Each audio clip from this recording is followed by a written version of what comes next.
Você acha que o amor incondicional vem de berço, até o dia em que o seu próprio sangue vende o trabalho da sua vida pelas suas costas. É estranho perceber que as pessoas que te ensinaram a andar são as mesmas que planejam cortar as suas pernas sem o menor remorso. Eu descobri isso no dia em que cheguei para trabalhar debaixo de chuva e encontrei a fechadura trocada. Mas eles cometeram um erro fatal ao ignorar as letras miúdas do testamento do meu falecido pai, e isso mudou as regras do jogo para sempre.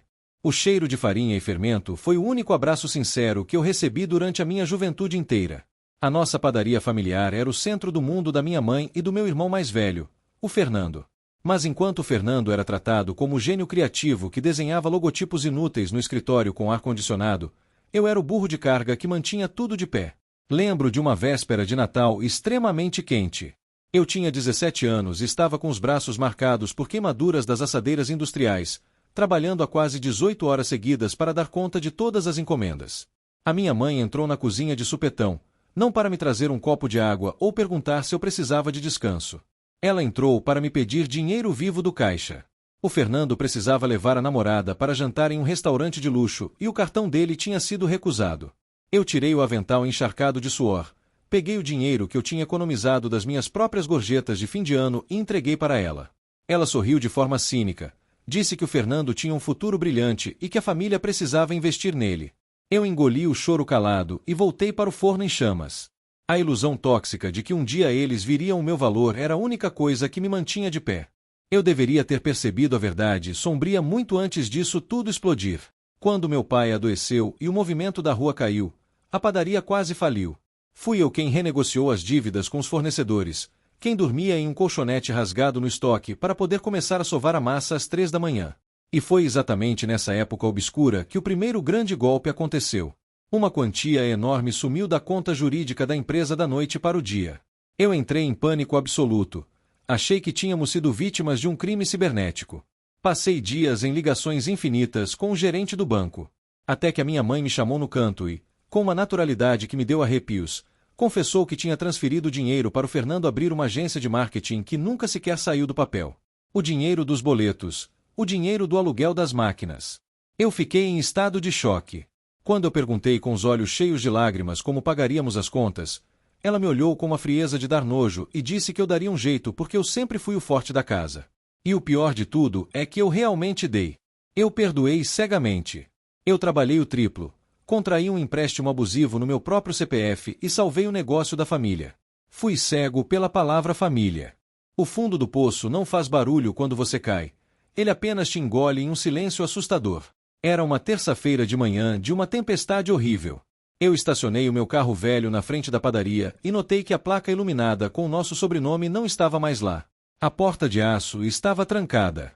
Através do vidro embaçado, vi homens de macacão carregando os nossos fornos e balcões.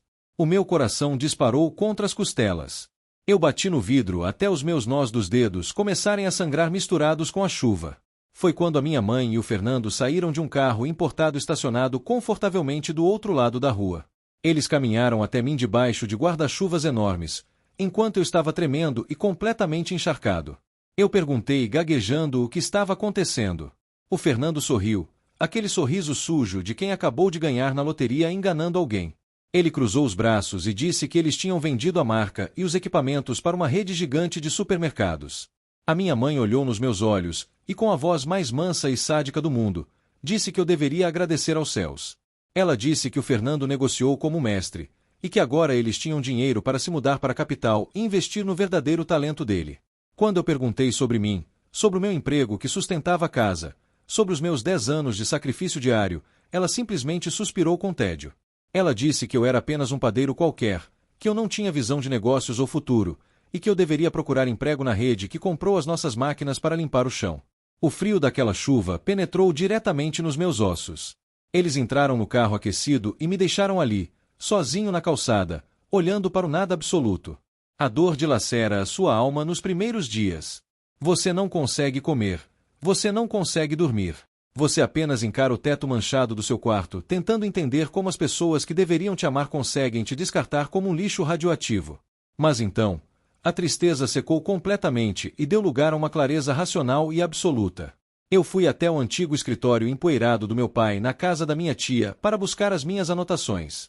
Revirando os arquivos de aço antigos, encontrei uma pasta parda escondida com meu nome escrito à mão.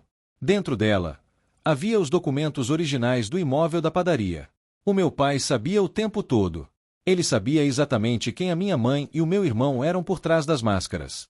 O testamento dele deixou a marca comercial e as máquinas para minha mãe gerenciar, mas o prédio comercial, o terreno imenso de esquina avaliado em uma pequena fortuna no centro da cidade, foi deixado em um fundo fiduciário blindado e exclusivamente no meu nome.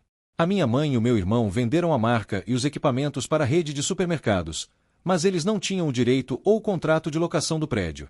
A rede milionária comprou uma empresa que estava operando em um imóvel que não pertencia aos vendedores, e o contrato de uso havia expirado com a morte do meu pai.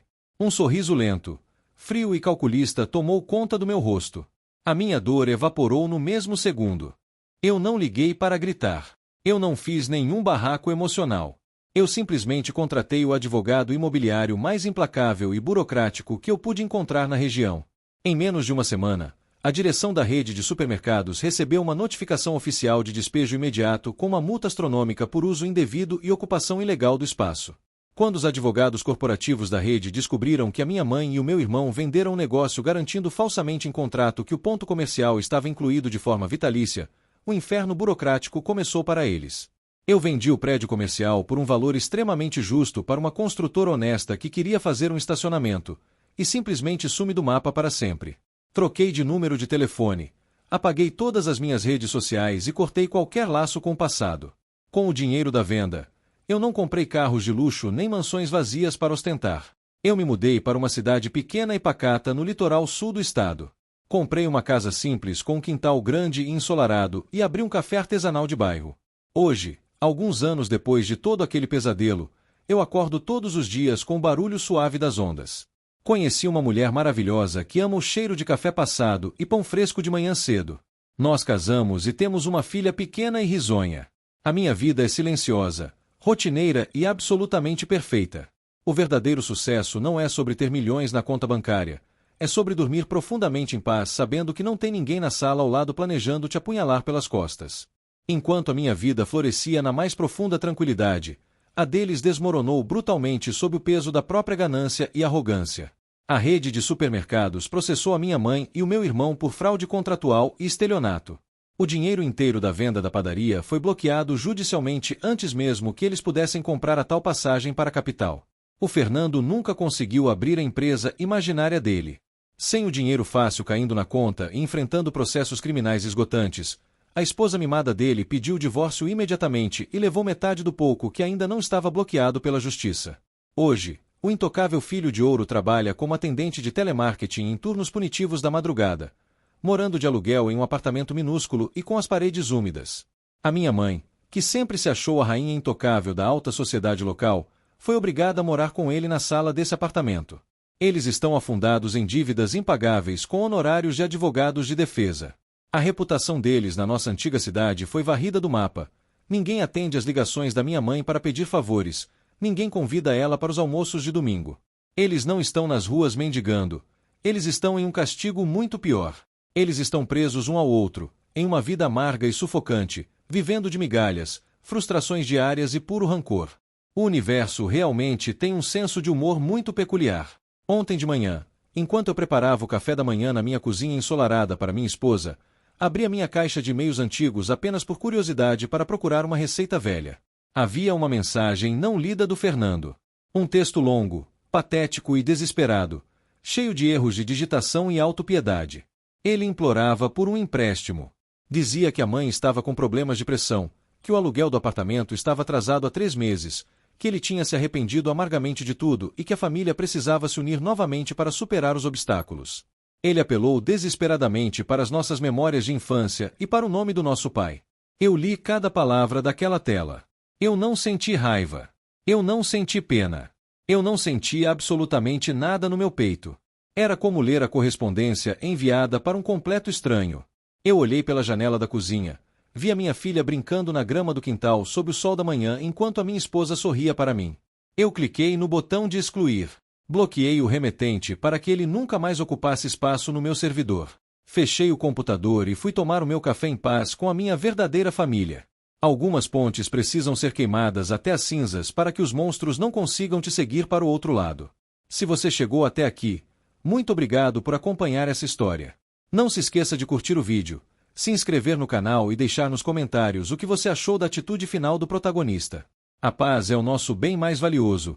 Proteja a sua a todo custo.